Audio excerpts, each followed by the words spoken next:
de poesia que fem a la Biblioteca Pública de Tarragona. Aquest primer recital tindrà lloc aquest matí, ara a partir de les 12 i fins a la 1, i continuarem a la tarda, us esperem a 5:15 de la tarda i fins a les 8. Volem compartir amb vosaltres l'experiència de llegir poesies i des de la biblioteca apropar-vos a tothom al món de la paraula feta poesia.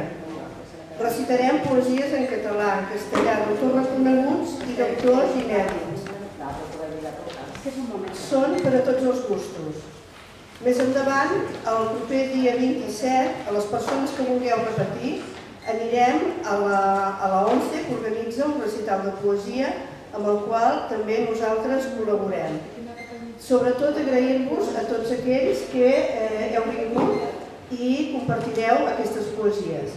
Ara, a continuació, llegiran, recitaran, en primer lloc en Ramon Llop, recitarà Pere Anguera, Manuel de Pedrolo, Xavier Morós i Vicent Andrés Estellet i a Joan Margarit. A continuació serà Dolors Quintana, qui ens recitarà Mercè Rodoreda i Olga Xirinats.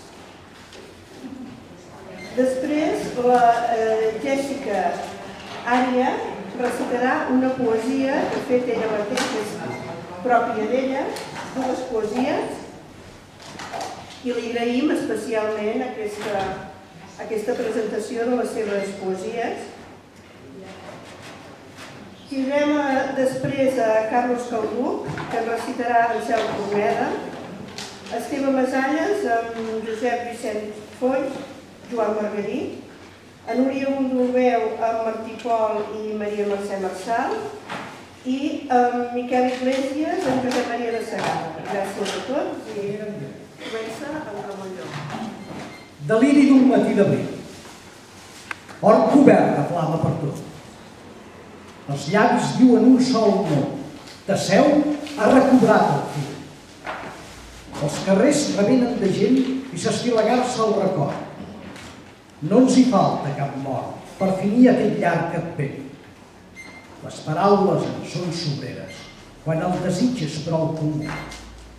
S'enlairen de nou les banderes, el poble ja no va tot nu. Alegria i llum i festa en l'encès goig de la conquesta.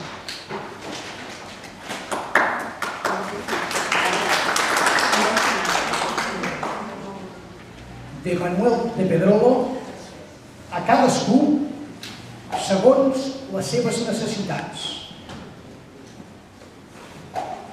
El pa és de casa, el vi del celler, el sol de l'amo i no paga. Els homes baten el gra, els homes trepitgen la verema i l'amo no paga. Li pugen el vi, li pasten el pa i s'asseu a taula. És el nostre vi, és el nostre pa i les dones serveixen a taula. L'amo no paga. L'amo menja a taula, xerrica el porró i rota si li dóna la gana. És el nostre vi, és el nostre pa, però l'hem de comprar. Si volem beure, si volem menjar, amb el sou que no paga. La Leonor tenia 14 anys i 3 hores quan va posar-se a treballar. Aquestes coses queden enregistrades a la sang per sempre. Duia trenes encara i deia «Sí, senyor» i «Bones tardes». La gent se l'estimava, la Leonor, tan tendra, i ella cantava mentre feia córrer l'escombra.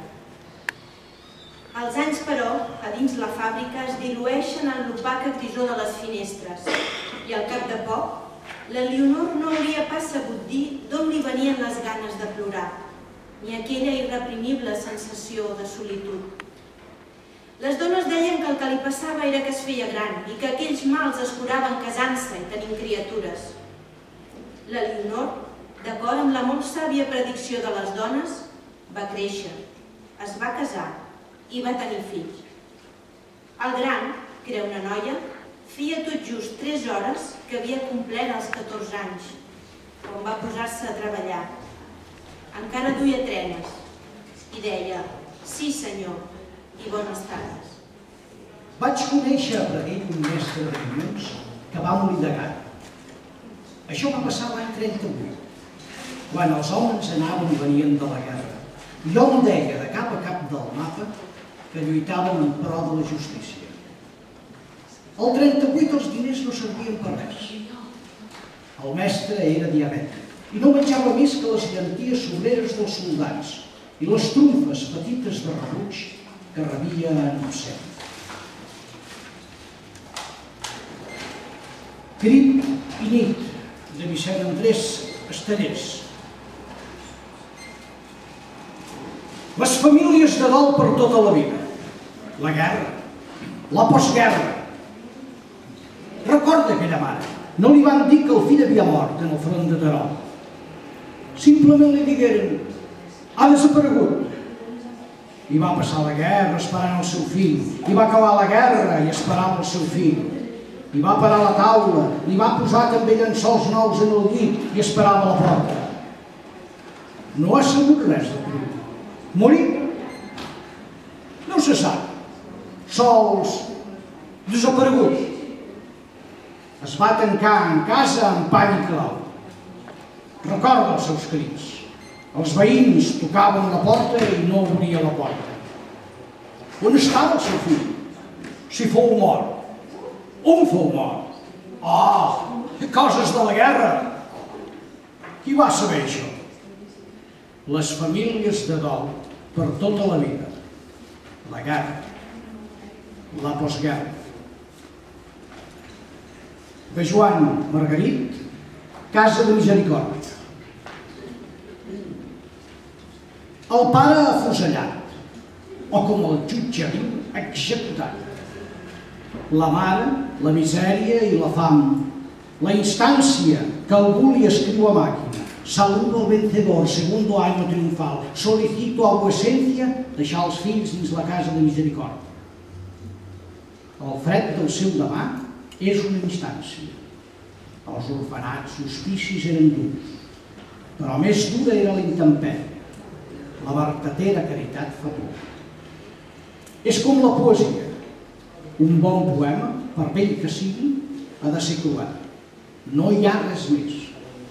La poesia és ara l'última casa de misericòrdia. A la Fira dels Folls jo hi aniria. Vindria qui sap d'on, i ningú no ho sabria, amb els llavis oscats de molta vida, traginer de cançons en cavall sense brida. Quina esquessa m'arrapa la geniva. Amor, estela marca la deriva, em fa senyals. Jo vaig per l'altra riba, traginer de cançons en cavall sense brida.